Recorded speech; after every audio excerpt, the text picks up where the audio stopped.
from there. So I want to start by saying thank you guys for joining us, and thanks everybody in the room for being here and for so many of you participating on these webinars as we went through them. We had 2 tracks, the policy and advocacy and the community networking training. So I really want to turn it over to you guys and talk about what your experience was, but it'd be really helpful to start by talking about why you decided to take these trainings. If you click the bottom button, it'll.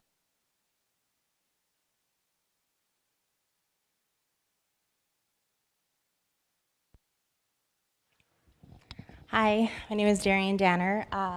I live in Anchorage, Alaska. I was born in Barrow, Alaska, the very tip of the United States. I actually was raised in Anahola, on Kauai, a few islands over. My mother is Inupiaq, and Inupiaq Eskimo, and my father's Hawaiian. So the hybrid of weird DNA. I like the cold, I like the warm. But I'm a government affairs associate at Arctic Slope Regional Corporation. We're the regional corporation for the Inupiat people of the North Slope.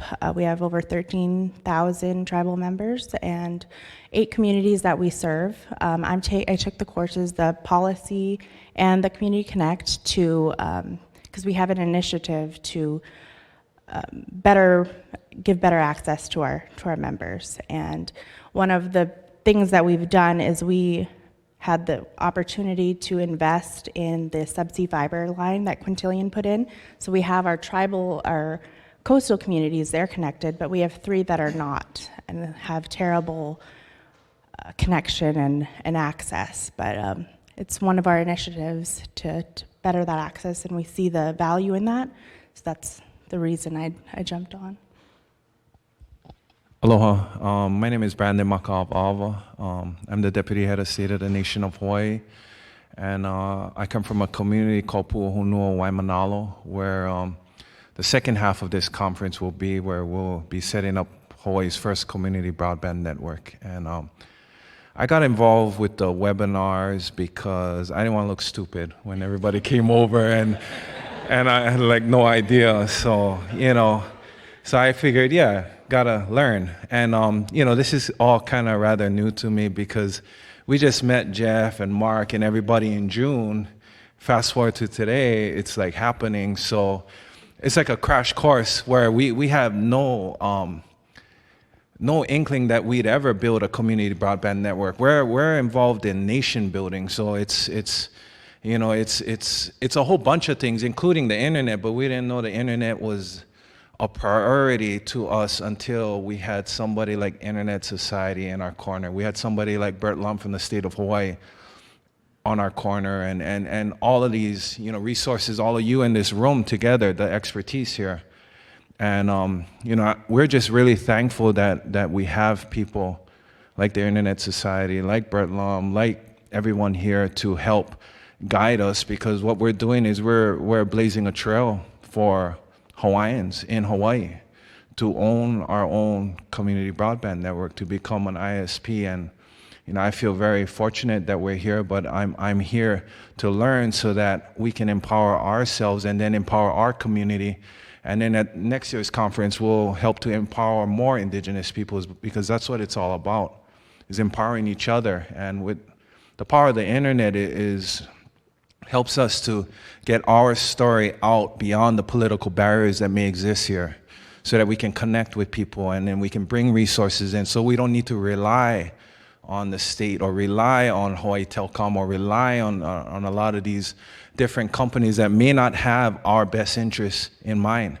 I know that we personally have our best interests in mind, so we're just trying to learn as much as we can so that we can go on and share the experience that we have and hopefully empower more Indigenous peoples and everyone. So, mahalo. Oki, Nixukwa. Idamix Kanatini, Nistu, Nitanaku, Ikis Good morning, everybody. My name is Eula Shirt. I'm from Piikani Nation in southern Alberta, part of the Blackfoot Confederacy.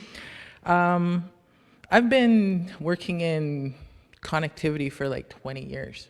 I've been to started out with just getting a job in the education system, and then realizing how important it was to our communities and to our people, going to UN summits and stuff like that. And more recently, branching out into like Indigenous language. My mother's from Saddle Lake First Nation. She's Cree. And a lot of her family works with Blue Quills University with their language program and stuff like that. At home, my dad was chief of the nation, his father was, and his grandfather was. So coming from a line of leadership and always being concerned about the people and doing the best that we can for them. And that's why I got involved with these workshops, so I could network with other people, other Indigenous people, and like ISOC, right? And getting more information, sharing ideas, and hopefully being able to bring those back to my community and help them out. I think you guys touched on some really interesting things that are going to sound very familiar to those that were in the session on this side of the wall earlier today, talking about empowerment and partnerships and the opportunities that come from, I hope, being able to use this training moving forward to share with others. But I'm curious what you think the key messages were for you all. I mean, we talked about a lot of things, everything from how do you manage a project of a network to how do you fund a network to what sorts of policies and laws might prevent you from doing it. But what do you all think was one of the lessons that you took away that you think will be most helpful? One of the biggest things I took away from the policy training was really how to bring people together and not needing to be the expert on everything. I could barely reset my router. I probably still couldn't do it, but I didn't need to know the technical aspects of it, but it was how to move and motivate people, and I feel like we still have that issue in my region. We have all of these 8 different villages with their tribal governments, and they have their village corporation, and we're the regional corporation. So it's getting everyone together and on the same page, and then and it's similar. All of our communities are very different. We represent one people, but each community has different needs, and really bringing it together full circle with the Community Connect program, it was easy to see it in theory and then in practice, and that I'm more of the theory person, and it really made it full circle to seeing that how this could really play out in the end. For me, because it was like a crash course, it's just learning the verbiage and learning what all these things mean, and I really commend like a lot of the people that took part in the webinars that led them, that they made it easier for us to really understand it, and like people like Sally, and it became relatable to me when they talked about their experience. I could see our community doing the exact same thing. It wasn't something like way above our head where we ought to come in with this telecom, mindsets and these years in experience. It's like you could develop that over time. You don't need to feel intimidated. You can just jump right in and not be afraid to engage and to take on these, new responsibilities that we've never thought of having, other than, just bringing somebody in from the outside. And because of our stance and how we think as far as Hawaiian self-determination, we think in an independence model. So having the skill sets and having the people in this room empower us with those skill sets, it makes independence more real to us, because independence is not just political, it's political, economic, social, cultural. And if we kind of just like dissect our lives and find out ways to turn these dependencies into independence and slowly start to doing that, it really makes it more tangible. Like independence is more real now for us because of our involvement with ISOC and the webinars and stuff. So what did I come away with?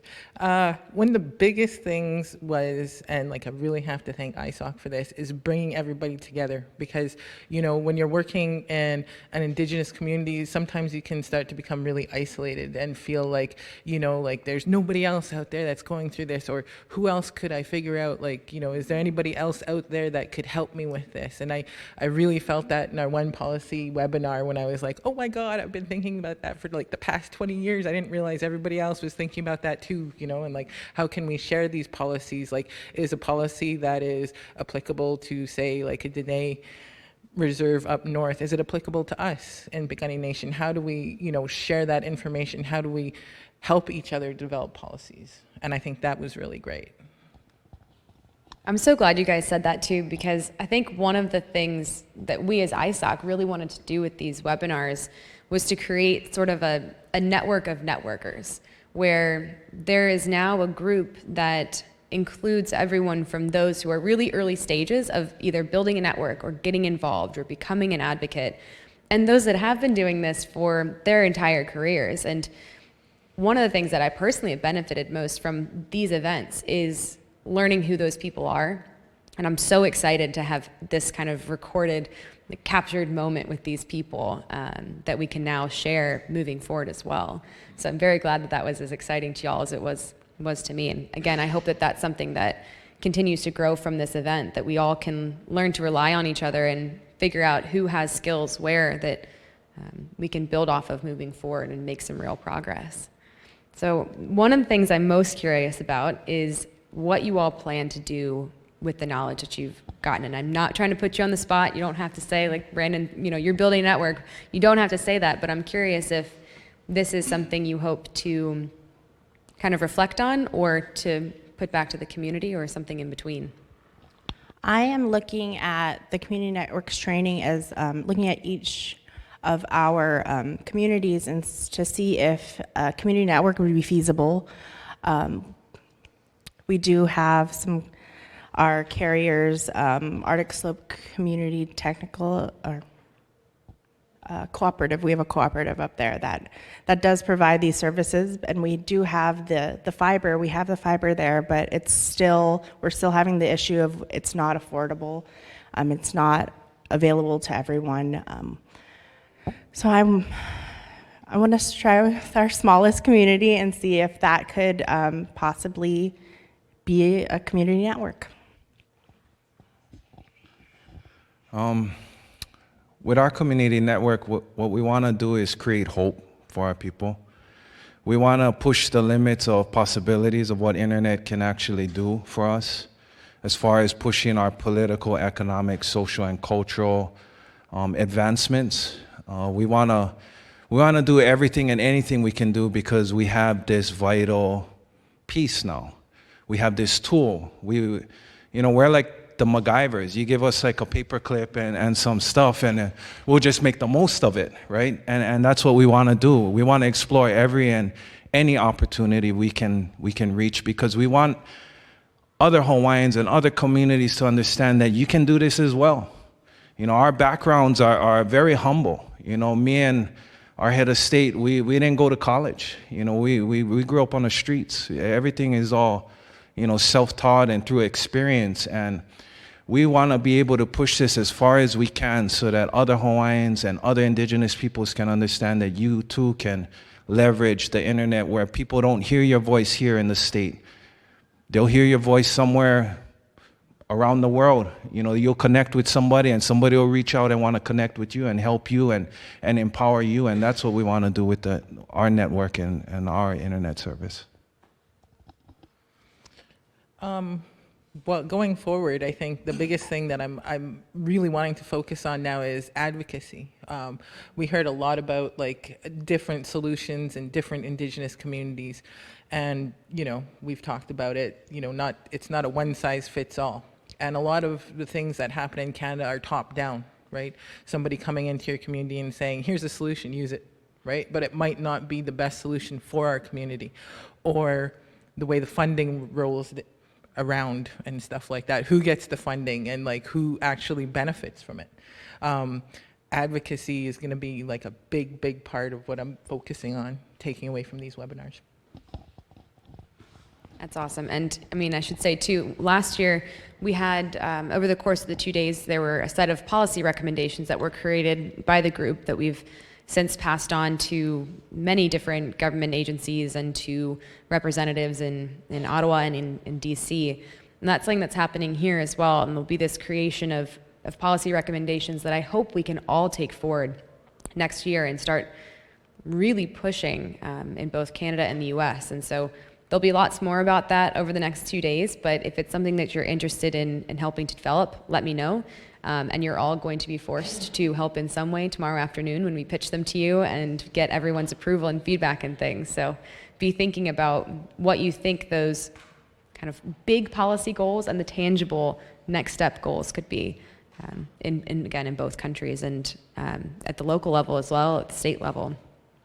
One thing I do want to spend some time talking about is the way that everyone actually accessed these resources, because the creation of the trainings and then the kind of deployment of the trainings, for lack of a better word, was, I think, kind of unique. This started because we brought a bunch of people together and said, what do you think you would need to know if you were going to be a new advocate or you were going to be a new community network operator? And the people in this room and some others that weren't able to join us came up with the course themselves. Then we went through and said, okay, so you've got these topics and you've got the people who are just experts on this one thing, but what resource do you need, both as you're first learning these things, but also moving forward? What do you wish you had some sort of library of that was easy to access? So then everybody scrambled again and we got a bunch of resources together. And then we sat down and we thought, okay, so who needs the resources on how to build a community network? People who have no internet. Where do our resources live? On the internet. So there was this really interesting shift in mentality about how we communicate with each other. So what the Internet Society did was we took a bunch of refurbished laptops and USB sticks and we loaded everything up and we shipped them to the communities that weren't going to be able to access the resources any other way. And then instead of having our usual Zoom calls, we had Zoom plus a call-in option so that if you had cell service, you could still participate, you could get access to those resources. But it's a static resource, and that's really important to know because this field is changing so fast, and the way that we think about accessing these things is changing so fast. And it was a good lesson for me to learn that the way I approach problems in the communities that we most desperately want to reach has to be different than how I talk to people in DC. And so I know that you all as well, I mean, you had to connect in a variety of different ways, and Sydonie, who we can talk to later, connected in a variety of different ways that were really unique. And I'd like to hear more about kind of what it was like to try and get access to these, and especially in the communities that you're talking about where, our target audience doesn't have the internet. What sort of approaches can we as a group get better at doing moving forward and connecting with them? I am fortunate. I have the internet in Anchorage. I was able to call in and Zoom calls. What was helpful was the webinars, because I didn't always have the time every week to attend at that time. So it was great. It's not the same story if I were in my region in the North Slope. Similar to this story, we were talking with the USDA Rural Utility Service on trying to get grant funding for one of our communities, and the application was on the internet, so they had to mail them the resources. So I can understand that,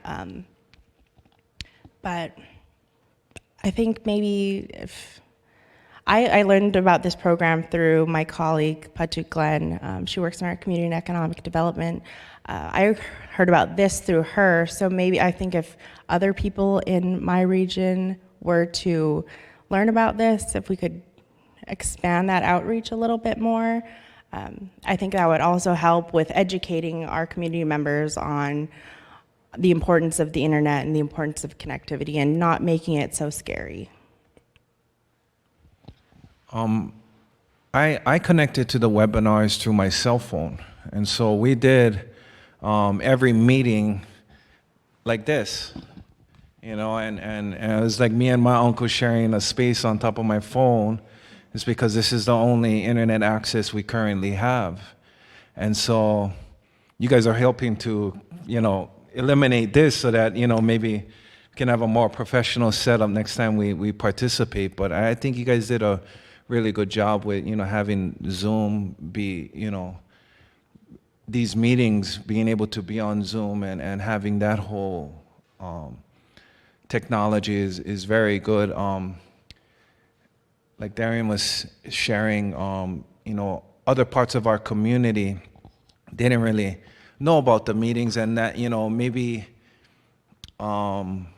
through social media, maybe we can utilize a little bit more advertising and sharing of stories, and I'd be more than happy to push a lot of those things on my social media platform. I try to I use my social media platform as like propaganda for our nation. I share memes as well, but it's mostly kind of like, I just trying to share our story so that people can tap in and use me as a vessel to get to you guys, or use me as a vessel to get to anybody else that we're working with. So, maybe through social media. I'm really privileged to have a wireless hookup at my place. Not a lot of people in my community have that. But of course, me being a nerd, I was like, I need to have that. So that's how I connected to the Zoom meetings and stuff like that. But I initially learned about the webinars from Rob, and he put me in touch with ISOC. And, I think that was one of the big things. If we wanted to get more people involved, I think, again, advocacy, with maybe like when the department's education or health that has like a good high-speed hookup there, to bring people in, to bring students in so that they can participate in stuff like this, because they certainly won't be able to do it at home, right? Yeah. And I should say too, when we were, for those viewers that were watching from Ulukhaktuk, one of the communities we work with in the Northwest Territories, we worked with the school there because the school has the only really high-speed hookup, and the school would live stream the event and people could go and watch it in the classrooms, which was really exciting. They frequently had the video off so that we didn't get any fuzziness, but it was really cool to work with them and see how we could engage students at that level. So I have a few more questions for our participants, but I want to take a pause first and see if there are other questions. Though I guess I should say too, so these webinars were recorded over the course of 6 weeks for policy and advocacy and 8 weeks for our community networks. They've been on a password protected website during that time so that we could make changes to things, update resources, and load the links.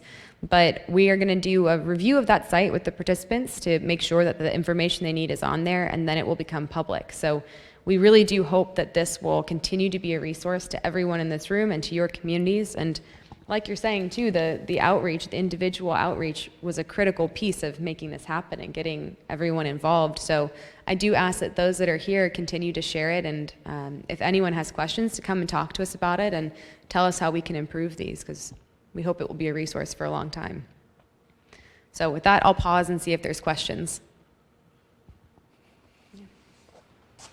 We have only 2 microphones, so I'll come over to you.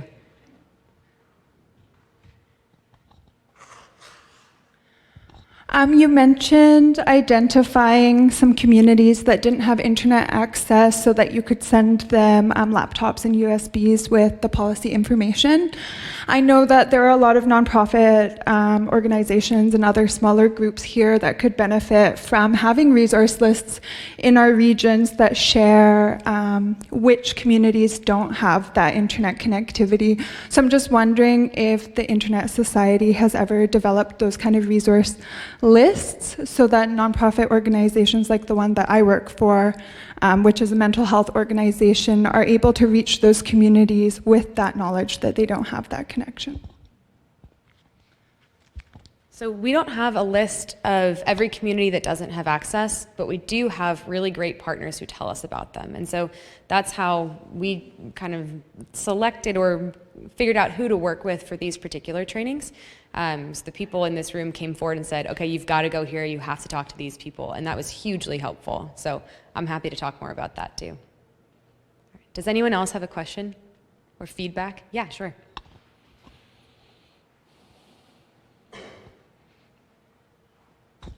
So So this is a question, I guess, both for the panelists and maybe for the Internet Society. But as you all are going forward, what kind of resources and support do you think will be useful for you for the ongoing operation and kind of maintenance of both the networks and also the advocacy work that y'all are doing? We'd like to have it all. And so that we can see what works for us, because in Hawaii it's very different than in the States, it's very different in other places. So I think a lot of it has to do with trial and error, because we are the first community broadband network, and so we're kind of like blazing a trail with this. So I think whatever resources available to us, it'd be dumb not to look at it and really try and see how we can leverage that to create a better network for our people, so that we can give our people the best of the best, And so if you have it, we need it. Arctic Slope Regional Corporation, we're not intending to actually deploy the network, but to empower our tribes and our communities to do so. We monitor policy and regulation regarding broadband and connectivity, and we'll continue to do so and advocate when necessary. Resources, I mean, like everything that was on the webinar website, there was so many resources that came down through there. So many, like, here's a exactly how to apply for grants, exactly who to apply to. There's like listings of grants that you can, apply for, and what the qualifications you need to apply for them are. Just here this morning, I mean, I thought Edward's presentation with Nanog was really interesting. I mean, that's something that I'm going to look into right away, probably this evening when I get back to the hotel, right? So, I mean, like, any resource is valuable at this point, right? And I think that'll be a good part of these websites that we created for the trainings being a living resource too, because, like with Ed, with your new program, I mean, that's the kind of thing that we can list on there, and hopefully will continue to be a repository of good information. So, and a huge thank you to all the partners who created those resources, because there are many of you who put in many hours to get them on the website, and I appreciate it. All right, do we have any other questions? Comments, feedback, also accepted? Sure. I've got a bit of feedback, and one is I wasn't able to take part with the policy and advocacy workshops, but one of the things that is a good idea to do when you talk about resources is go back and look at the history of how telecommunications arrived on the island in the first place. If those agreements can be opened up, looked at, a lot of these agreements were signed like 40 years ago. The legislation has changed.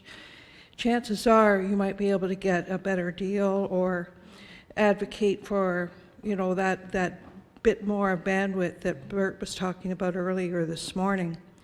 But yeah, open up the agreements. We found in our region that one of our agreements was signed in 1977.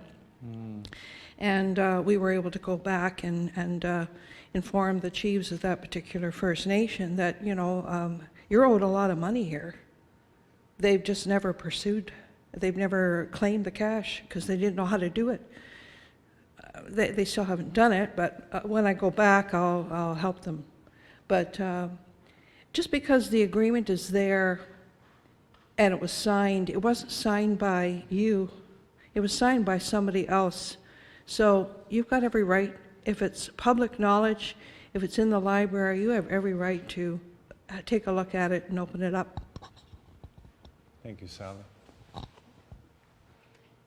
I see another hand towards back? Great. Thanks. Okay, the only comment I had about the trainings is, well, I happened to be on a bunch of travels that I had, and I had to watch all the recordings, actually, in the end. I didn't want to watch them out of sequence. As it turns out, you could watch them out of sequence, and you could have gotten it anyway. That would have been nice to know, that you could attend the live session number 4, even though you missed 2 and 3. Okay, so it would have been nice to do that and make sure it's structured that way. Also, there were some comments made about, oh, I'll put that in the chat, but it's not in the resources. So if you can go back through and those things that you did put in the chat, that would be nice, maybe added to the resources. That's it. That is my to-do list item for Monday morning, coincidentally. Yes, we do have a lot of really great resources that came out of the chat and a lot of really interesting stuff that came from both participants and facilitators that we didn't know about, which was awesome. So I'm very excited to get those on there. We just have to make sure that the people who made them are fine with us putting them up there.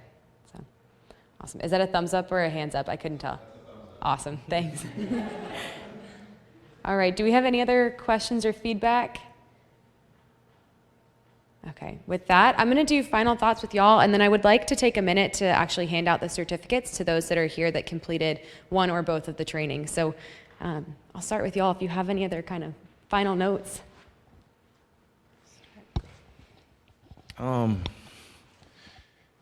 Yeah, I like to thank everybody, ISOC especially, of course Bert Lom, and everyone here for coming out to this conference, because it means a lot to people like us that don't normally interact with people like you, and to have the opportunity to interact and engage with you and not make us feel like, you know, you're talking down to us, but trying to relate to us and trying to find ways to figure out our situation so that we can just get to that point where you folks are at. You know, it's all about like shared knowledge. You know, everybody in this room, if we're all together, you know, having all this knowledge together, we should pool that resource together to empower each and every one of us.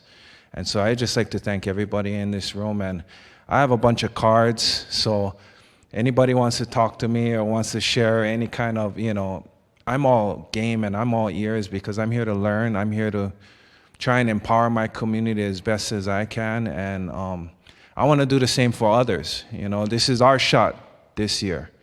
But then next year, I want to help bring my knowledge to those people and to share and keep sharing. And so I'd just like to thank everybody here, and especially ISOC.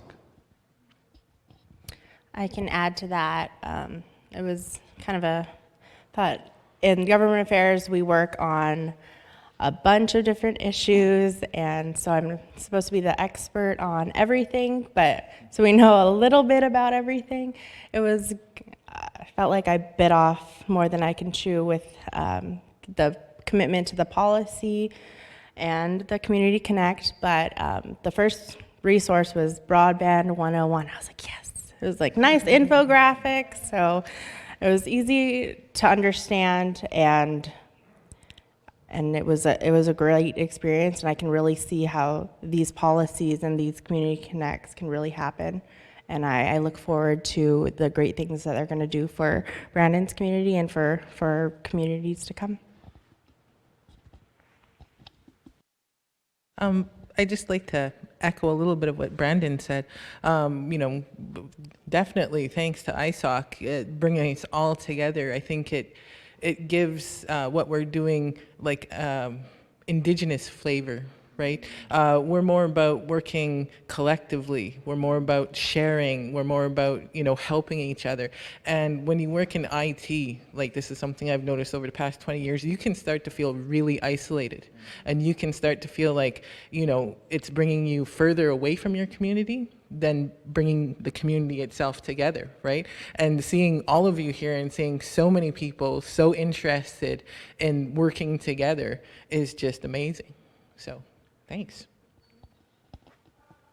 We're really glad to have had y'all on the course. And again, thank you to all of our other participants that are here and hopefully watching online, and to our facilitators. We've really appreciated the opportunity to work with y'all. So with that, I will let you guys be released from the stage so you don't have to sit here for every certificate, but know that your names will be called at least once because these are in alphabetical order. So. Thank you guys.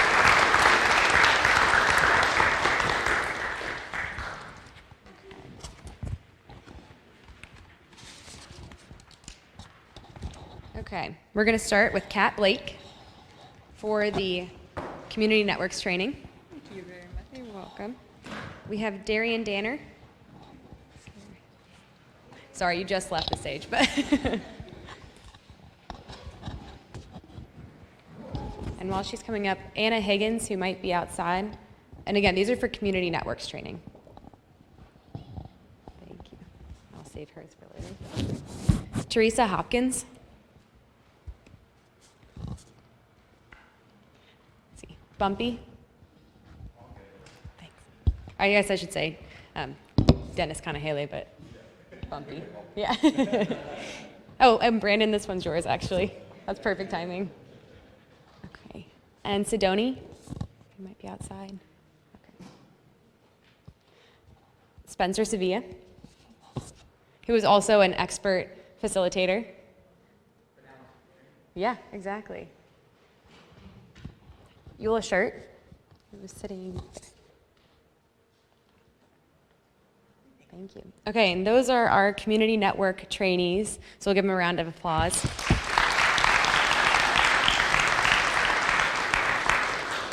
And we had a lot of trainees who weren't able to make it today, so they have received their certificates virtually and by mail, which we're very excited about. All right, for our policy and advocacy trainings, Kat Blake,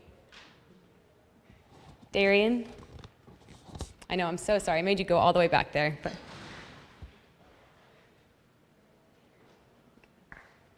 let's see, is Teresa Hopkins in the room? She may have stepped out. Okay, I'll save hers for her. Anna Higgins, who I think is up front. Brandon. Congratulations. Paul Wamet. That's Paul. Yeah, he's from Tennis. Yes. I'll make sure. Thank you, I appreciate it. Katarina Owen. Save hers. Eula.